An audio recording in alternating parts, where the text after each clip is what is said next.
Friends, welcome back. So ఈ week మనకి చాలా ఫీడ్బ్యాక్ వచ్చింది యాక్చువల్ గా మన వీడియోస్ కి. సో దాంట్లో చాలా మంది ఎక్కువగా అడిగిన కామెంట్స్ వచ్చేసి, సార్ మేమందరం ఈ హోటల్స్ రెస్టారెంట్స్ లో పనిచేస్తుంటాం యాక్చువల్ గా. సో మాకు ఫుడ్ కెమికల్స్ గురించి కానీ వీటి గురించి ఐడియా లేదు యాక్చువల్ గా. అసలు చాలా మంది ఇచ్చిన డౌట్స్ ఏంటంటే కలర్స్ వాడొచ్చా వాడకూడదు, ఆర్ టేస్టింగ్ సాల్ట్ ప్రిజర్వేటివ్స్ లాగా వాడుతున్నారు, కొంచెం మంది టేస్ట్ ఎన్హాన్సర్స్ కోసం వాడుతుంటారు, అజినోమోటో చైనీస్ సాల్ట్ ఏదైతే ఉందో ఈ సాల్ట్ ని వాడొచ్చా వాడకూడదా. ఒకవేళ ఇవన్నీ కొంతమంది చెప్తున్నారు FSSAI సింబల్ ఉంది కాబట్టి ఇది ఓకే అని చెప్తున్నారు, కొంతమంది సింబల్ ఉంది అయినా కానీ వాడకూడదు అని చెప్తున్నారు. అతను వాటి గురించి మన చట్టంలో ఏం రాసుంది, లేకపోతే వీటికి ఆల్టర్నేటివ్స్ ఏంటి, చాలా బిజినెస్ వాడైపోతున్నారు సార్. యాక్చువల్గా కస్టమర్స్ కి అవగాహన లేకుండా ఇలాంటి రిక్వైర్మెంట్స్ చాలా అడుగుతున్నారు. నేను నా రెస్టారెంట్ బిజినెస్ అయితే తగ్గించుకోవాలనుకోవట్లేదు. ప్రొడక్ట్ యొక్క చేంజ్ ఫీల్ తీసుకొచ్చిన తర్వాత ఈ రోజు నేను రవ్వ కేసరి తెల్లగా ఇస్తే అది ఎవరు యాక్సెప్ట్ కూడా చేయట్లేదు sir. I have to go yellow colour orange colour లాంటివి వాడాల్సి వస్తుంది. నేను యాక్చువల్గా నాకు ఆల్టర్నేటివ్స్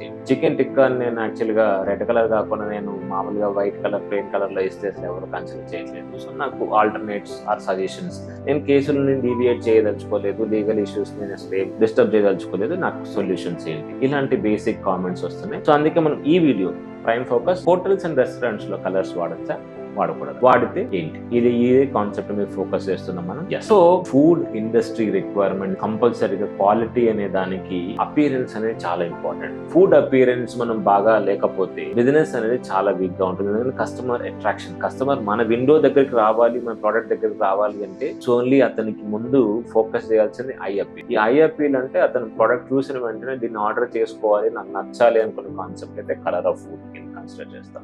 ఈ కలర్ ఆఫ్ ఫుడ్ లో ఎక్కువగా మనం కొంచెం ఆర్టిఫిషియల్ ఎన్హాన్స్ కోసం ఏం చేస్తాం, కొంచెం కలర్స్ వాడుతుంటాం. యాక్చువల్లీ FSSAI ఏం చెప్తుంది అంటే ప్రిపేర్డ్ ఫుడ్ ఏదైతే సెక్షన్ 16 అనే కాలం ఉంటుందో, ప్రిపేర్డ్ ఫుడ్ అనే కాలం లో కలర్స్ అనేవి స్పెసిఫికల్లీ సింథటిక్ ఫుడ్ కలర్స్ అనేవి మాత్రం ప్రొహిబిట్ చేశారు. సింథటిక్ ఫుడ్ కలర్స్ అయితే మనం 100% వాడకూడదు. అండ్ చాలా మంది చెప్తుంది ఏంటంటే, సార్ నేను ఆ బాటిల్ ని చూశాను, ఆ డబ్బాని చూశాను సార్, ఆ డబ్బా వెనకాల FSSAI సింబల్ ఉంది సార్, FSSAI నెంబర్ రాశారు సార్, సో అంటే FSSAI అప్రూవ్ చేసింది కదా సార్, అప్రూవ్ చేసింది కూడా మీరు వాడొద్దని చెప్తున్నారు, ఆర్ అప్రూవ్ చేసింది వాడుకోవచ్చా. అప్రూవ్ చేసింది అయినా కానీ మన స్పెసిఫిక్ రిక్వైర్మెంట్స్ ఆఫ్ హోటల్స్ లో మాత్రం వాడటానికి ఎటువంటి పర్మిషన్స్ లేదు. ఇవన్నీ ఎక్కడ మెన్షన్ చేస్తుంటాయంటే FSSAI రెగ్యులేషన్స్ అనే కాలమ్స్ కి వెళ్తే, రెగ్యులేషన్స్ లో second regulation food standards and additives columns లోకి వెళ్తే అక్కడ చెక్ చేసుకోవాలి మీ యొక్క ఫుడ్ కేటగిరీస్ కి FSSAI ఏ అడిటివ్స్ ని పర్మిషన్ ఇచ్చింది. అలాంటి అడిటివ్స్ కాలం లో సెక్షన్ 16 ప్రిపేర్డ్ ఫుడ్ అనే కాలమే ఉండదు. అంటే దర్ ఇస్ నో ప్రొవిజన్. అలాగా మనం రోజు తినే ఆహారంలో మీ ఇంట్లో మీరు కలర్లు వేసుకుంటారా, మీ ఇంట్లో మీరు తినే ఫుడ్ లో అజినోమోటోలు వేసుకుంటారా, ఇవన్నీ వేసుకోరు కదా. కస్టమర్ కి మాత్రమే ఎందుకు ఇస్తారు అంటే మీ దగ్గర ఆన్సర్ ఉండదు. సింపుల్ గా చెప్తున్నాను, మీ హోటల్ కి ఒక ప్రెగ్నెంట్ వస్తుంది, మీ హోటల్ కి ఒక చిన్న పిల్లవాడు వస్తాడు, 6 months 1 year బాబు వస్తాడు, అతనికి ఏదో ఫుడ్ పెట్టాలనుకుంటాం, మీరు వేసిన ప్రతి ఒక్క ఫుడ్ లోను అజినోమోటోను అవి ఇవి వేసుకొని అదే ఫుడ్ ని నేను చిన్నపిల్లలకి, పెద్దవాళ్ళకి, వయసు అయిపోయిన వాళ్ళకి, ప్రెగ్నెంట్ ఉమెన్స్ కి తినిపిస్తే ఏమవుతుంది,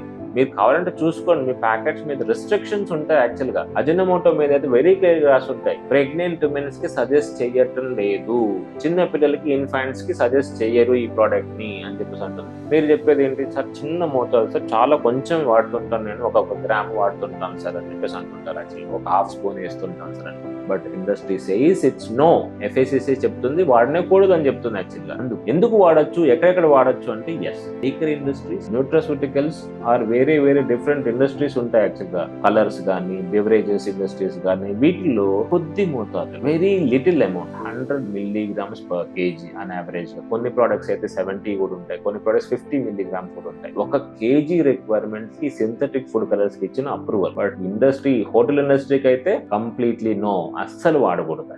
సో అలాంటి రిక్వైర్మెంట్స్ ఉన్నాయి. FSSAI ఆ ఇండస్ట్రీస్ కోసం ఆ ప్రోడక్ట్ ని తయారు చేసుకోవడానికి మ్యానుఫ్యాక్చరింగ్ పర్మిషన్ ఇస్తుంది. మనం తెలియక ఆ ప్రోడక్ట్ ని FSSAI ముద్ర ఉంది కదా అని మనం వాడుతూ ఉంటాం. యాక్చువల్గా ఇట్స్ నాట్ కరెక్ట్. సో అది వాడితే మాత్రం ఇబ్బంది అవుతుంది. Then what is the alternatives for this? First alternative synthetic food colours. Clear గా రాసి ఉంటుంది లేబుల్ మీద, సింథటిక్ ఫుడ్ కలర్స్ ప్రిపరేషన్స్ అనేది వాడనేకూడదు. నేచురల్ ఫుడ్ కలర్స్ మీరు వాడుకోవచ్చు. నేచురల్ ఫుడ్ కలర్స్ చాలా కంపెనీస్ మ్యానుఫ్యాక్చరింగ్ చేస్తున్నాయి, మీకు అందుబాటులో కూడా చాలా ఉన్నాయి. సో మనకు తెలిసిన వాళ్ళు కూడా చాలా నేచురల్ కలర్స్ ని వాడుతున్నారు. యాక్చువల్గా మన వాళ్ళ ఇండస్ట్రీస్ ఆ ప్రొడక్ట్స్ కూడా మీకు ట్యాగ్ లైన్ లో ట్యాగ్ చేసి ఉంచుతాను. ఆ ప్రొడక్ట్స్ కావాలి మీరు ఆర్డర్ చేసుకోవచ్చు, ట్రైల్ చేసుకోండి, ప్రొడక్ట్ బాగా వస్తుంది. ఇవన్నీ నేచురల్ గా ఓలియో రెజిన్స్ అంటే ఒక product curcumin extract or red chillies నుంచి తీసే oleoresin oil, red chilli oil Chinese లో ఎక్కువ వాడుతుంటారు మీరు యాక్చువల్ గా. ఇలాంటి నేచురల్ రిక్వైర్మెంట్స్, సాఫ్రాన్ నుంచి తీసిన ఎక్స్ట్రాక్షన్ ఆరెంజ్ కలర్, క్లోరోఫిల్స్ మొక్కలు ఆకులకు సంబంధించి తీసిన క్లోరోఫిల్ గ్రీన్ కలర్, ఇట్లాంటి బేసిక్ రిక్వైర్మెంట్స్ అయినట్టు కలర్స్ ఇవన్నీ మీరు హ్యాపీగా వాడుకోవచ్చు వితౌట్ లిమిటేషన్. మీకు 2 గ్రాములు పడుతుంది ఒక ప్రోడక్ట్ ఒక కేజీకి, హ్యాపీగా వాడుకోండి. లిమిటేషన్స్ ఏముండవు నేచురల్ కలర్స్ కి. వీటిని ఆల్రెడీ ల్యాబ్ లో టెస్ట్ చేసిన రిపోర్ట్స్ వాళ్ళు మీకు అందుబాటు చేస్తారు యాక్చువల్ గా. లేదంటే మీరు కూడా ఒక ప్రోడక్ట్ ని యాడ్ చేసుకొని గవర్నమెంట్ ల్యాబ్ లో కానీ టెస్ట్ చేసుకొని చూసుకోవచ్చు, ఎల్లో కలర్ ఉన్నా కానీ ఇది ఓకేనా కాదా అని చెప్పేసి. ఆ రిక్వైర్మెంట్స్ అయితే వాడుకోండి. అండ్ అజినోమోటోకి ఆల్టర్నేటివ్ ఏమున్నాయి? అజినోమోటోకి అయితే ఆల్టర్నేటివ్ సీజనింగ్ పౌడర్స్ ఉంటాయి యాక్చువల్ గా. అండ్ సీజనింగ్ పౌడర్స్ లో అరోమాటిక్ మిక్సెస్ అని ఇలా వస్తాయి యాక్చువల్ గా. సో ఈ టేస్ట్ ఎన్హాన్సెస్ ని డిఫరెంట్ మాలిక్యులర్ లెవెల్ లో తీసుకొని వస్తారు. అందులో మీరు చూసుకోవాల్సిన చాలా అజినోమోటో ఉన్న ప్రొడక్ట్స్ కూడా సీజనింగ్ పౌడర్స్ గా అరోమాటిక్ మిక్సెస్ గా ఉన్నాయి. వెనకాల ఇంగ్రీడియంట్స్ చదవండి. ఇంగ్రీడియంట్స్ లో INS 621, 627 ఇట్లాంటి ఏ ప్రొడక్ట్ పేరు రాస్తున్నారు. మోనోసోడియం గ్లూటమేట్, అజినోమోటో, ఆ టేస్టింగ్ సాల్ట్ అనేది వెరీ క్లియర్ గా రాస్తున్నారు. It is not recommended. చూసుకొని కొనుక్కోండి. కొన్ని స్పెసిఫిక్ బ్రాండ్స్ ఉన్నాయి, ఇంటర్నేషనల్ బ్రాండ్స్, అవైతే ఇండియాలో మ్యానుఫ్యాక్చరింగ్ చేసిన ప్రొడక్ట్ లో అజినోమోటోని యాడ్ చేయట్లేదు, వెరీ క్లియర్ గా ఉన్నాయి. సో కంక్లూజివ్లీ ఫుడ్ ఇండస్ట్రీస్ లో కలర్స్ యూజెస్ చేసుకోవచ్చు. కేటరింగ్ ఇండస్ట్రీలో మాత్రం సింథటిక్ ఫుడ్ కలర్స్ పర్మిషన్ లేదు. ఓన్లీ న్యాచురల్ ఫుడ్ కలర్స్ మాత్రమే పర్మిషన్ ఉంది. అది మీరు నచ్చినంత క్వాంటిటీస్ లో వాడుకోవచ్చు. అజినోమోటో స్ట్రిక్ట్లీ అలౌడ్ లేదు. మీరు అరోమాటిక్ పౌడర్స్ స్విచ్ అవ్వచ్చు. That's safe alternative. Limit use చేసుకోండి. లిమిట్ ని చాలా తక్కువ మోతాదులో వాడుకునేలాగా ప్రిఫర్ చేసుకోండి. యాక్చువల్గా అవసరమైనంత వరకు వాడుకోండి. ఓకే, మీకు ఇంకా ఏమైనా డౌట్స్ ఇట్లాంటి వాటి గురించి ప్లీజ్ రీచ్ అవుట్. సో మేము దాని గురించి స్పెషల్ ట్రైనింగ్స్ ఉంటాయి యాక్చువల్గా, వీటన్ని కండక్ట్ చేస్తుంటాం. మీరు వచ్చి నాలెడ్జ్ నేర్చుకోవచ్చు. మీకు ఇంకే డౌట్స్ ఉన్నా కానీ కామెంట్స్ పెట్టండి. మీకు ఇంకా ఎలాంటి రిక్వైర్మెంట్స్ గురించి మీరు ఇంట్రెస్టింగ్ వీడియోస్ చేయమని చెప్తారో దాన్ని మేము తీసుకొని ఒక ఫీడ్బ్యాక్ తీసుకొని చేస్తాం. సో ఎలా ఉందో కామెంట్ చేసి చెప్పండి. వీడియో ఇన్ఫర్మేషన్ ఎలా ఉందో మీకు నచ్చితేనే, కంటెంట్ నచ్చితేనే సబ్స్క్రైబ్ చేసుకోండి. మేము సబ్స్క్రైబ్ చేసుకొని ఎక్కువ కోర్స్ ఏమని చెప్పాం. మా పర్పస్ ఏంటంటే ఓన్లీ మీకు నాలెడ్జ్, ఇన్ఫర్మేషన్ వెళ్ళాలి. ఇన్ఫర్మేషన్ వస్తుంది. Thank you so much.